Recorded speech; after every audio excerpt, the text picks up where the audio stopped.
Now let's discuss how the hardware processes an instruction. Specifically, there are 6 phases of instruction processing, and we carry those out over a period of clock cycles. So here they are. First of all, we fetch the instruction from memory. Remember, this is a stored program computer, so our instructions are stored in memory, so we need to get the instruction from memory.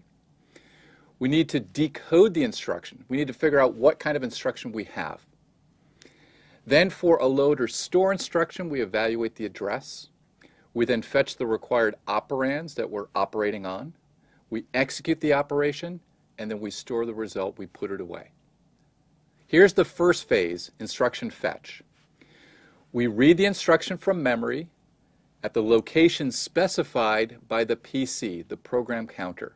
So that tells us the instruction that we're going to read from memory, the address of that instruction.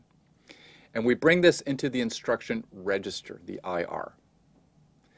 So what we need to do is several steps. First of all, we copy the contents of the PC into the MAR, that's a memory address register located in memory. We then tell the memory to read, that's what we want to do, we want to fetch the instruction. We then copy the contents of MDR, that's the instruction that gets read out of memory, into the IR register. Then what we need to do is a very important step. We need to increment the PC. We need to add 1 to the PC so that it points to the next instruction in sequence, the next location in memory where the next instruction is located that we're going to then fetch.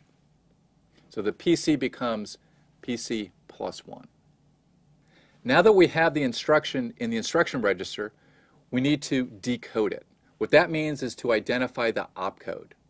Now with the LC3, it's always the left 4 instruction bits. That's the opcode. So we can use a decoder. So now we're starting to see some of our digital logic come into play here.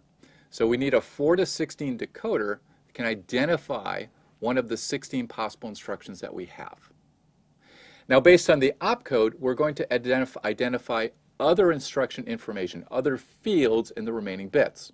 So for instance, if we had an LDR instruction, then we need to use the last 6 bits as the offset.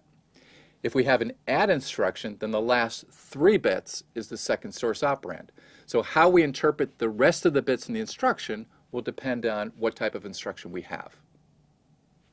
Now if we have an instruction that accesses memory, a load or a store, we need to evaluate the address. We need to form the address. So for instance, if we have an LDR, in this step we add the offset that's in the instruction register to the base register from the register file. If we have an add instruction that's not a memory instruction, we just do nothing in this step. Now we're ready to fetch the operands. Here we obtain the source operands needed to perform the operation.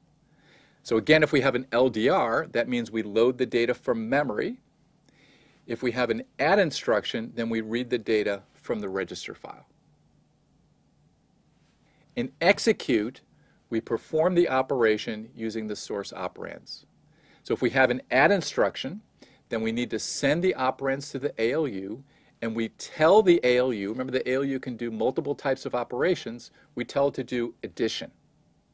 Now for memory operations, for loads and stores, here there's no execution to be done. We're not doing any kind of arithmetic, so in this step we don't do anything for those instructions.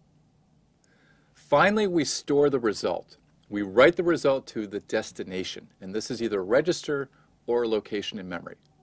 Now for an add or LDR, the result is placed in the destination register. Now we haven't talked about a store yet, but we also have a similar instruction to LDR where we store, an STR. Here the data is stored in memory, and the steps that we do is we write the address to the MAR, just like we do for LDR. Now we write the data, now we're putting the data from a register into memory, so we put that into the MDR, and then we tell the memory to write. We assert a write signal. So this is the store result phase for an STR instruction, which we're going to see very, very soon.